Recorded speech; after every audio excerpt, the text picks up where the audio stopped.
여러분 반갑습니다.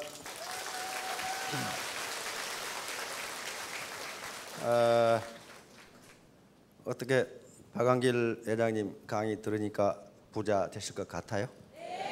네. 목소리가 큰 분들만 부자 되시기 바랍니다. 그런데요, 제가 보기에 애터미는 성공할 수 있는 객관적 조건이 되어 있어요. 되어 있고, 그러면 객관적 조건이 되어 있다고 해서 다 성공하느냐? 그런 건 아니에요. 그런 건 아니에요. 자기 주체적 조건을 가져야 되거든요. 주체적 조건. 자기가 자기를 컨트롤할 수 있는 자기 통제력을 가지면 성공할 수 있습니다. 근데 오늘 제목을 떡 보시고 이순신 장군의 리더십 그러니까 우와, 이순신 장군하고 우리하고 어떻게 비교해서 저런 쓸데없는 강의를 할까 그렇게 생각하실지 모르겠는데 그렇지가 않아요. 모든 리더십의 덕목은요 어디에 다 있냐 하면은 초등학교 도덕교과서에 다 있어요. 도덕교과서에 다 있어요. 초등학교 도덕교과서에 거짓말 해라 그런 말 없잖아요. 가능하면 법을 어겨라 그런 것도 없어요. 서로 돕고 살아라 그런 말만 있어요. 그러니까 사실상 인생을 살아가는 데 있어서 가장 중요한 덕목은 초등학교 도덕하고 사회교과서에 다 있어요. 더 이상 배울 것도 없어요. 단지 그 위에 학교는 지식을 주입하는데 그쳐요. 그런데 초등학교 도덕교과서와 사회교과서에 있는 덕목을 이순신 장군은 지켰을 뿐이에요. 그분이 특별히 개발한 게 아니고 그걸 지켰을 뿐이에요. 예를 들면 사리사욕을 위해서 쓸데없는 욕망을 채우지 마라. 그런데 이순신 장군은 그렇게 했어요. 그 차이밖에 없어요. 그러면 누구나 그렇게 할 수 있다예요. 왜냐하면 그건 초등학교 도덕교과서와 사회교과서에 나와 있으니까. 그게 이순신 장군의 리더십의 핵심이에요. 저는 경제학을 공부한 경제학자인데 지금 정부에서는 최경환 부총리가 이 새 경제팀을 맡고 가장 노력을 하는 게 뭐냐 하면은요, 어떻게 하면 저성장의 수렁에 빠질 뻔한 이 경제를 다시 성장 궤도로 올릴 것인가예요. 그렇죠? 그렇다고요? 그런데 뭘 합니까? 그렇게 하기 위해서 뭘 해야 되느냐 하면은 국민들의 소비 수요가 늘어야 돼요. 소비가 늘어나지 않으면 경제는 결코 살아날 수가 없어요. 소비가 그렇게 해서 일정 연령의 어르신들에게 연금을 지급한다든가 그건 전부 시중에 뭘로 돌아오냐 하면 소비 수요로 돌아와요. 그렇죠? 그 다음에 대기업의 지금 사내 유보금이 너무 크니까 예를 들면 대기업이 돈을 벌었는데 주주들에게 다 나눠주지 않고 사내 유보, 사내에 회사 내에 이익금을 쌓는 게 수백조가 돼요. 그래서 그걸 풀라는 거예요. 지금 안 풀면 세금을 매기겠다. 그 말은 무슨 말이에요? 주주들에게 돌려줘서 주주들이 소비할 수 있도록 해라. 전부 어디에 맞춰주냐 하면은 소비 수요에 맞춰줘요. 박근혜 대통령께서 여름에 휴가 좀 많이 가서 놀러 좀 많이 다녀라. 그렇죠? 뭐예요? 소비 수요예요. 소비 수요. 소비를 진작시키지 않으면 국민 경제는 살아나지가 못합니다. 그 왜 그러냐 하면은요. 요 강의는 대학원 수준이니까 내가 지금 대학원 교육을 받고 있다. 그렇게 생각하셔도 돼요. 이게 국민소득이에요. 국민소득. GNP라고 해도 되고 GDP라고 해도 되고 하여간 국민소득이에요. 국민소득은 어떻게 결정되느냐 하면은 C가 이게 소비예요. 소비 플러스 I가 뭐냐 투자예요. 투자 플러스 G가 정부 지출이에요. 정부 지출. 이게 전부 소비하고 관계되니까 경제가 안 살아나면 최경환 부총리가 뭐라고 그랬어요? 추가 경정 예산이라도 몇 조 편성해가지고 써야 되겠다. 요게 민간 수요인데, 소비 수요, 투자 수요는 민간 수요인데, 민간 수요가 살아나지를 않으니까 정부라도 돈을 써야 되겠다. 한국은행에서 빌려서 쓰든가, 안 그러면 재무성 증권을 발행해서, 재무 증권을 발행해서 증권시장에 팔아서 현금을 쓰든가, 하여간 돈을 써야 된단 말이에요. 거기다가 액션은 수출입니다. 수출은 뭐냐 하면은 우리 국내에서 생산된 제품을 우리 국민이 소비를 안 해주니 해외 사람들이 소비해 준 거예요. 그러면 돈은 어디로 들어와요? 우리에게 들어와요. 그러니까 누군가가 소비를 해주는 거예요. 여기서 수입을 빼면은, 수입을 빼면은 이게 국민 소득이 됩니다. 국민 소득이 돼요. 그래서 여기서 국민 소득이 늘어나려면은 소비가 늘어나요. 그래서 금년 추석에 백화점에서 물건이 얼마나 팔리는가 하는 게 정부로서는 무지무지하게 중요해요. 백화점에 물건이 많이 팔리면 어떻게 됩니까? 백화점이 돈 번다로 끝나는 게 아니고 그 제품을 공급하는 회사가 가동을 한다고요. 거기에 노동자가 고용되고 노동자에게 임금이 살포되면 그것이 소비 수요로 다시 돌아와요. 그래서 국민 경제가 선순환을 이루어지는 게 확대 재생산을 하면서 선순환이 이루어지기 때문에 그렇게 휴가 때 이러지 말고 놀러 가세요. 그런데 요 투자가 늘면 되는데 투자는 또 무엇의 함수냐 하면 소비의 함수예요. 기업은 자선사업 하는 데가 아닙니다. 소비가 늘어야 투자를 해줘요. 그렇죠? 뭐 이 물건 만들었는데 팔리지가 않는다? 그럼 기업은 손해잖아요. 그러니까 이 투자 수요도 소비 수요하고 관계가 있어요. 특히 애터미는 한 사람이 벌 수 있는 소득 수준을 제한해놨어요. 이 정도 월 5천만 원까지는 안 된다. 그래서 혹시 나는 월 1억을 벌어야 되겠다 그러신 분은 빨리 나가십시오. 여기서는 5천만 원까지밖에 안 된단 말이에요. 그러니까 일정 수준의 소득을 제한해놨기 때문에 네트워크 마케팅에서 버는 소득은 거의 대부분이 소비 수요로 돌아갑니다. 소비 수요로. 그러면 경제가 살아나게 돼 있어요. 일반적으로 국민 경제에는 승수효과, 멀티플라이어 이펙트라고 하는 승수효과가 있어요. 내가 1,000원을 쓰면은 1,000원이 계속 돌아가면서 소득을 창출하는데 가장 이상적인 경우 80%, 1,000원을 벌어서 80%를 쓴다고 했을 때 20%는 저축한다고 했을 때 그때 승수가 5가 됩니다. 0.2분의 1 이렇게 되니까. 그런데 여러 가지로 빠져나가요. 예를 들면 해외로 빠져나가든가 또는 백화점에 가서 루이비통을 산다든가 그렇게 되면 그 돈이 해외로 빠져나간다고 이렇게. 그렇기 때문에 한 0.3 정도, 아니 3 정도 돼요. 그러니까 애터미에서 1,000억이 나가면 국민 경제에 미치는 소득은 3,000억이 된다 그런 말이었어요. 돈을 썼을 때 그렇게 돼요. 돈을 썼을 때. 그러니까 우리 지금 현재 국민 총생산 GDP가 한 1,400조 되는데요. 부가가치로 1,400조 되는데 우리 한국은행에서 발행한 현금이 1,400조가 아닙니다. 훨씬 적어요. 왜냐하면 돈이 1,400조를 찍을 필요가 없는 게 거기에 몇 분의 1만 찍어도 이게 돈이 돌기 때문에 국민소득 생산 과정에서 생산활동을 하는데 지장이 없어요. 지장이 없다고요. 이게 또 강의를 너무 어려운 걸 해가지고 지금 이게 슬라이드 한번 비춰주실래요? 예, 이순신 장군의 리더십입니다. 이순신 장군 하면 모르시는 분들이 없어요. 임진왜란 다 아시죠? 한산 대첩 아시잖아요. 진수성 대첩 그리고 행주 대첩 다 아시잖아요. 도요토미 히데요시 다 알아요. 그런데 그 배경이 어떻게 된 건지 또는 그 가운데서 이순신 장군이 일을 어떻게 처리하신 건지 이순신 장군이 한산 대첩을 했다?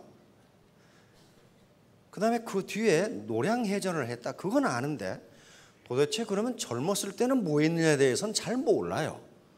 젊었을 때는 뭐 했느냐 그리고 어떻게 그 자리까지 올라갔느냐 이런 문제. 이순신 장군의 기본 전략은요, 적이 좋아하는 방법을, 적이 좋아하는 전술을 쓰지 않는다예요. 왜? 수군은요 거의 대부분 해적 출신입니다. 그 옛날에 왜구라는 거 들어보셨죠? 고려 말부터 준동을 했던 왜구 출신들이 많아요. 근데 지금도 그 영화에서 보면 해적들은 어떻게 합니까? 상대방 배에 줄을 던져가지고 사다리를 놓고 가서 거기서 칼질해가지고 다 뺏어오는 게 해적들의 전략이에요. 그래서 해적들은 칼질하고 백병전 하는 데는 상당히 능수능란해. 그러니까 우리는 가능하면 그렇게 백병전을 안 해야 돼요. 안 하려면 어떻게 됩니까? 그래서 우리의 배 판옥선 있죠? 판옥선이 일본의 함선보다 크고 높아요. 기어 들어오지 못하게. 기어는 너무 위에서 창으로 찌르면 돼. 그래서 그렇게 만든 거예요, 이순신 장군이. 그리고 거북선은 아예 우회를 덮어버렸어. 그래가지고 못을 박아놨죠. 왜? 왜군들이 그게 특기야. 상대방 배로 올라가서 칼질해서 노략질하는 게 특기니까 아예 못 올라오도록 덮어버린 게 거북선이란 말이에요. 그러니까 이순신 장군이 왜 그렇게 했을까? 저쪽에 우리 적들의 전술 전략을 아니까 그렇게 했단 말이에요. 그리고 접근전은 안 했어. 멀리서 우리 포 있죠, 포. 천자, 지자, 현자, 그 다음에 황자, 총통이라 그래. 천자문에 하늘천, 따지, 가물현, 누르왕 있죠. 그 가장 큰 포를 천자, 총통이라 그랬고, 그 포에다가 하늘천자를 적어놨어. 이놈이 가장 큰 포다. 근데 두 번째 큰 포가 땅지자를 적어놓고 이건 지자, 총통. 세 번째 큰 포가 거물현자를 적어놓고 현자, 그 다음에 황자, 그 다음에 이제 더 가장 작은 게 승, 이길 승자 써놓고 승자, 총통 그런다. 근데 이 사거리가 일본의 조총의 사거리보다 서너 배 돼. 조총 사거리가, 유효 사거리가 50m밖에 안 돼. 요건 100m 이상을 날아가 버린단 말이에요. 그러니까 명량이라는 영화를 보면 총통, 포를 쏴가지고 격파하죠. 그게 전략이에요. 그걸 충파라고 그래, 충파. 충파가 뭐냐 하는 것은 학자마다 개념이 달라요. 총통을 쏴가지고 부셔버리는 거, 이걸 충파라고 했다. 또한 해석은 이 우리 배 판옥선이 일본의 군선보다 크고 강했어요. 그러니까 가서 들이받아버리는 거예요. 그 기밀의 박치기 있죠. 기밀 선수 박치기처럼 받아버리는 거예요. 그것에 앞장선 배가 거북선이에요. 거북선의 그 거북이 앞에 있죠. 거기가 총통, 천자 총통이 장착돼 있어. 그러니까 그걸로 쏘아버리는 거예요. 쏘아버리고 들이받아버리는 거예요. 그러면서 가운데를 가르면서 적을 양분시켜가지고 각계 격파해버리는 그 전략이란 말이에요. 그런데 왜 육박전을 안 했다고 봐야 되느냐 하면은 그 당시 일본 수군의 전사자가 한 19,000명이 죽었어요. 19,000명. 근데 우리 아군은 달랑 2명 죽었어. 사망 2명, 부상 2명. 그러면 육박전 해가지고 그렇게 되질 않아요. 그렇죠? 멀리서 총통으로 쏴서 격파해버린 거예요. 가능하면 안 붙어요. 자, 그러면 우선 임진왜란이 1592년에 일어나는데 요건 97년이니까 약 6년 뒤에 정유재란 때 이야기가 명량해전이에요. 요 13척으로 333척을 격파했는데 그래서 다시 원균이 잃어버렸던 남해의 제해권을 장악하게 됩니다. 여기서 일본 해군은, 일본 수군은 거의 경멸돼 버렸기 때문에 아주 이순신 하면 치가 떠는 사람들. 이순신 하면은. 자, 그런데 이런 불가사의한 일이 어떻게 가능했을까? 이순신 장군도 요걸 천행이라고 그랬어요. 하늘이 도왔다. 천행이라고 기록을 했어요. 장수가 자신감이나 용기를 잃어버리면 부하는 어떻게 됩니까? 부하는 더 지리멸렬하죠. 그러니까 스폰서가 자신감이 없으면 그 밑에 파트너가 제대로 일을 하겠냐고 말이에요. 안 된다 그 말이에요. 스폰서는 장수예요. 그렇죠? 장수예요. 칼만 안 들었지 장수예요. 장수란 말이에요. 그래서 항상 지휘관 또는 장수, 리더는요, 자신감이 있어야 됩니다. 그러니까 스폰서에 이치해 있는 사람이 맨날 부정적인 얘기하고 이거 안 되면 어떡하지? 안 되면 어떡하지? 그렇게 하면 밑에 파트너들은 안 되면 어떡하지가 아니라 안 되겠구만 이렇게 되어버린다. 안 되겠구만 도망가자. 이때 이순신 장군이 난중일기에서는 아주 고뇌가 많았어요. 왜? 장수들이 어떻게 12척을 가지고 330척을 어떻게 격파하느냐 이거야. 어떻게? 여러분들이 장수라면 그렇게 건의 안 하겠어요? 이순신 장군도 이길 수 있다고 계속 얘기했지만은 자신이 없었어요. 그거 해본 일이 없잖아요. 12척 가지고 어떻게 330척을 격파를 하냐. 1170명, 원래 120명이었어. 근데 이순신 장군이 왔다고 그러니까 따라왔거든. 장수들이 따라 붙었어요. 그래 1170명인데 1170명으로 어떻게 26,000명을 상대를 하냐고. 더군다나 외선들은 전부 칼을 잘 쓰는 해적들이란 말이에요. 이게. 거기다가 선봉장으로 쓴 게 거기 나오는 구루시마 미찌우사라고 하는 장수입니다. 그 구루시마 미찌우사는 도요토미 히데요시의 가신이고 전형적인 해적 출신이에요. 근데 그 사람이 왜 원래 육군인데 왜 해군으로 명량에 왔냐 하면은 이순신을 죽이려고 왔어요. 이순신을 죽이려고. 왜냐하면은 그 앞에 당포 해전에서 구루시마 미찌유키라고 하는 그 형이 이순신 장군에게 맞아 죽었어. 그러니까 포로 쏴버려 가지고. 그러니까 명량 해전에서 이순신을 반드시 죽이겠다. 형의 복수를 한다고 형의 신의를 들고 온 놈이에요. 그런데 이순신한테 걸려서 참수를 당해버렸거든. 그러니까 자신이 없는 장졸들을 그 장졸을 나쁘다고 할 수가 없어요. 어떻게 26,000명을 12척을 가지고 1170명이 어떻게 상대를 하냐 말이에요. 그러나 이순신은 뭘 알고 있습니까? 국가 전략, 국가 전략, 그리고 일본군의 전략. 육지는 이미 이 가등청정 같은 놈들이 육지로 이미 기어 올라갔어요. 육지는 파죽지세로 올라갔어. 그러면 해군이 돌아서 울돌목을 지나서 서해로 올라가면서 합류를 하면은 조선은 금방 장악됩니다. 그래서 일본은 수군이 반드시 승리할 것이라고 보고 상륙할 육군 무대를 대기하고 있었거든. 배 싣고 가려고.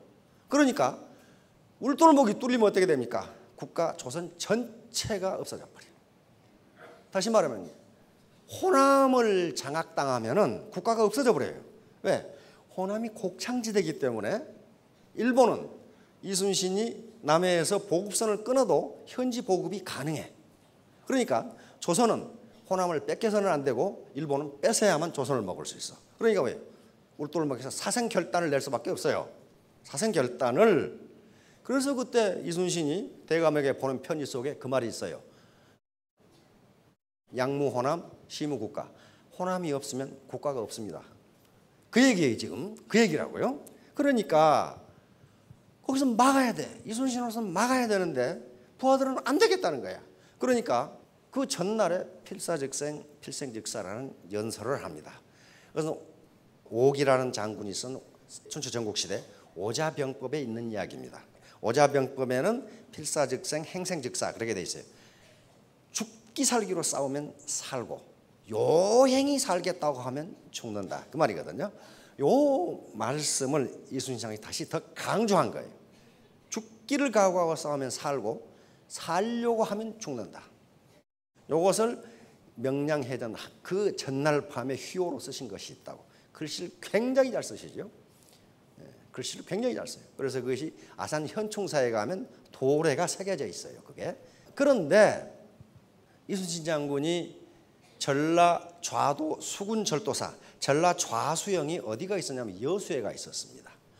여수에가 있었는데 어디로 그걸 옮기냐면 한산도로 옮겨요. 한산섬 알죠? 거기 가보시면 됩니다. 거기 재승당 그런 거 있죠. 한산섬으로 옮겼어요. 한산섬으로 옮겼는데 한산도로 옮기니까 백성들이 따라가. 백성들이. 그 전쟁터인데 따라가. 명량으로 오는데도 백성들이 또 따라와. 장졸들하고. 그래서 이순신 장군이 묻습니다. 거기가 얼마나 큰 전장터인데 뭐 때문에 너희들은 따라오느냐. 그러니까 대감만 따라가면 살 것 같아서. 그렇게 대답을 해. 그렇게. 이순신 장군이 보통 엄격한 분이 아니거든. 근데 대감만 따라가면 살 것 같아서. 그래가지고 쌀 들고 술 들고 와가지고 옷 가지고 와가지고 병사들 지원해주고 그렇다. 그러니까 그런 스폰서가 되시면 돼요. 스폰서님만 따라가면 살 것 같아서. 그렇게 살 것 같아서. 그러면 성공한단 말이에요. 당금대전투에서 신립장군이 졌다고 그러니까 선조와 고관대작들은 도망갈 준비를 합니다. 야반 도주. 밤중에 도망가 버려요. 밤중에. 서울이 아직 멀었는데 충주인데 도망가 버려요. 그러니까 백성들이 어떻게 평소에는 입만 열면 종묘 사직이 어떻고 뭐 충성이 어떻고 떠드는 놈들이 밤중에 야반 도주를 해버리니까 한양의 백성들이 화가 나가지고 형조, 지금 같으면 이 감옥이죠. 감옥이 있는 형조를 불질러 버리고 그 다음에 경복궁 등 궁에 들어가서 돌멩이를 던지고 약탈을 해버렸어요. 이런 썩어 빠진 놈들이 지배자들이다. 도망가 버렸어. 그런데 선조가 계속 도망가. 신우주까지 도망갔죠. 선조가 가면 갈수록 따라온 놈이 적어. 따라온 놈도 다 도망가 버려. 대신들이 끝까지 간 대신들이 거의 없습니다. 왜? 가다가 피곤하면 도망가 버려. 그래가지고 좀 집에 쉬다가 또 붙어.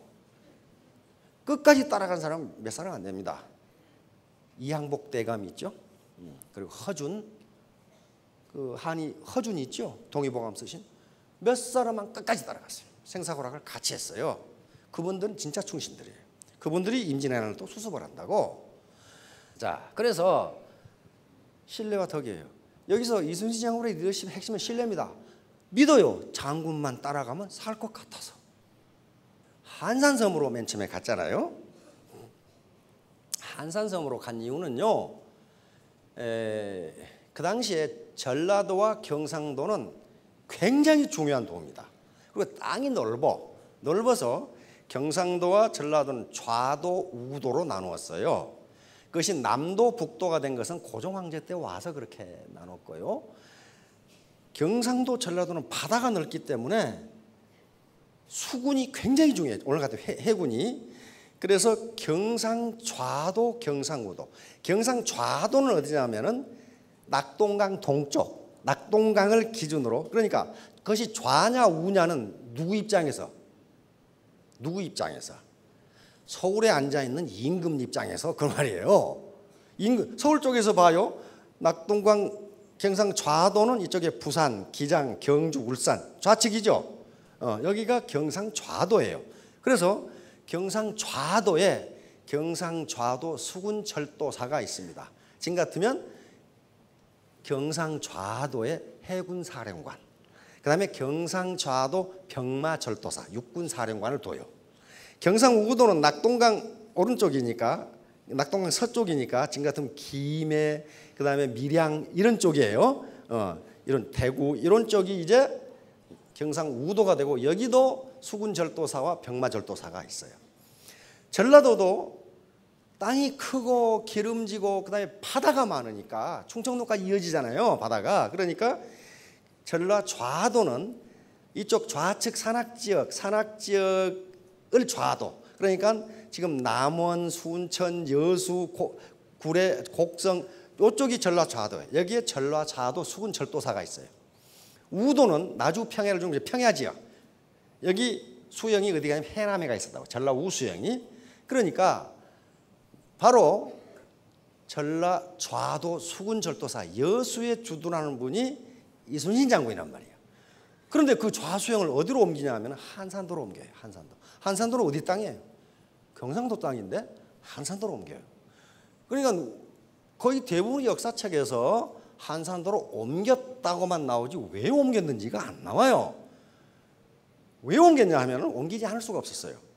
제2차 진주성 전투에서 진주성이 함락돼 버려요. 왜군에게. 제1차 진수성 전투는 김시민 장군의 활약으로 왜군이 격퇴당하죠. 격퇴당해요. 그런데 그때 진수성을 공격한 왜군은 3만 명이었어요. 3만 명인데 우리 관군 3천 명에게 격파당해버린다고. 그러니까 얼마나 용감하게 쐈다는 걸 알 수가 있죠.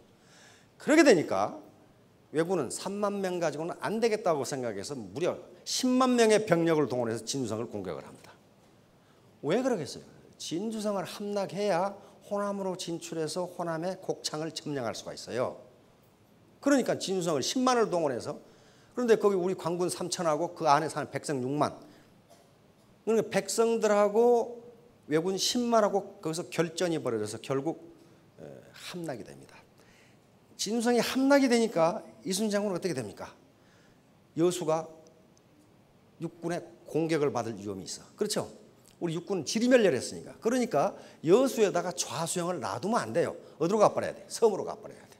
그래야만 일본 육군이 공격을 못해. 그래서 섬으로 가버린 거예요. 그런데 섬으로 가니까 백성들이 따라왔다. 백성들이 지금 군대 먹일 양식도 없는데, 중앙에서는 하나도 안 대주는데 백성들이 따라와. 나중에 한산대첩에서 이야기하겠습니다. 왜 이분이 갑자기 나오는가? 이분이 이순신을 평가했기 때문에. 도고 헤이아치로라고 하는 일본의 군신으로 추앙받는 사람이고 일본 해군의 원수입니다. 연합항대 사령관이고 동양의 넬슨이라고 칭송을 받고 있는 그런 분인데, 이분이 왜 이런 칭호를 받냐 하면 바로 러일 전쟁에서 스시마 해전, 또는 우리는 대한해협 해전이라고 부릅니다. 또는 일본은 동해가 자기 바다라고 주장해서 일본의 해전이라고 부르는 그 해전에서 요 해전을 지휘하고 있는 도고 헤이아치로입니다. 해전에서 러시아 발트 함대, 일본의 연합 함대보다 3배 전투력을 가지고 있는 러시아의 발트 함대를 여기서 격파함으로써 러일 전쟁을 승리로 이끈 장군입니다. 그래서 군신이라고 칭호를 받는 그런 분이에요. 여기서 러시아의 발트 함대가 괴멸됨으로써 러시아 해군이 거의 소멸돼 버릴 정도로 타격을 입은 그 전투가 대한해협에서 벌어졌던 도고 헤이아치로 일본 연합함대 사령관과 여기 로제스트 이 벤스키는 바로 이 러시아 발트 함대 총사령관 전투입니다. 그러면 왜 이게 그렇게 됐는가? 국제관계를 좀 아셔야 되는데요. 일본이 청일전쟁에서 승리하죠. 청일전쟁에서 승리해서 어디를 놓고 싸우는 거냐 하면요, 조선반도와 만주를 누가 지배할 것이냐를 가지고 싸우는 게 청일전쟁이에요. 조선반도와 만주. 그래서 청일전쟁에서 승리해서 청나라 세력을 조선반도에서 쫓아내고 일본이 완전 장악합니다. 그리고 만주까지 장악을 해요. 일본이 만주까지. 그런데 러시아는 브라디보스톡 외에는 부동항이 없어요. 그래서 황해 저쪽 끝에 가면 여순이란, 지금은 대련이라고 하는 항구가 있죠. 그걸 뺏기면 안 돼. 그래서 강대국들이 일본에게 간섭을 해가지고 여순항을 러시아가 지배를 합니다. 그래서 러시아는 여순항에 태평양으로 진출할 수 있도록 태평양 함대를 가지고 있어요. 여기가 여순인데 여기가 러시아의 태평양 함대가 있다고요.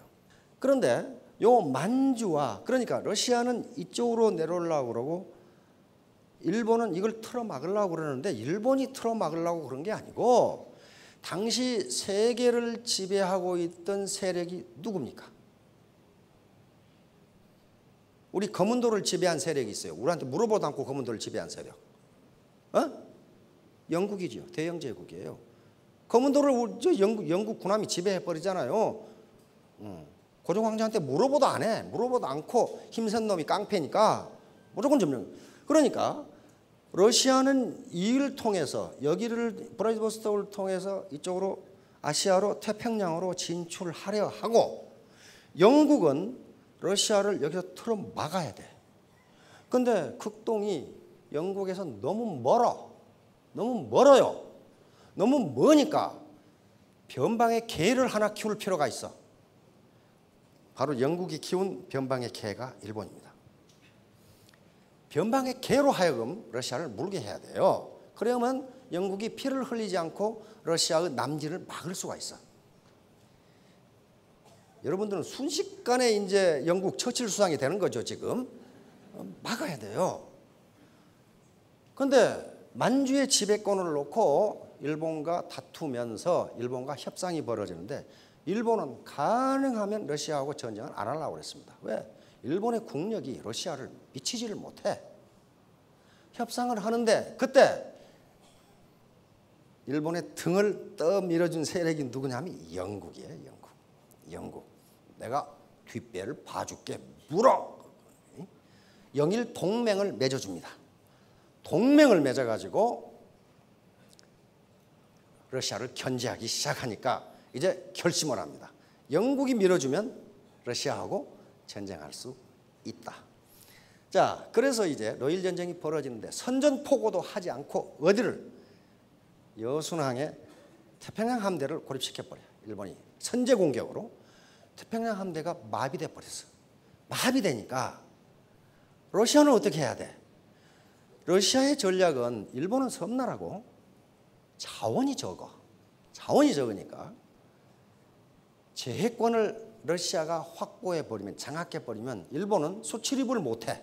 그러면 일본은 말라 죽어. 그렇죠? 그런데 러시아만 그거 알고 있겠어요? 일본이 더 잘 알아.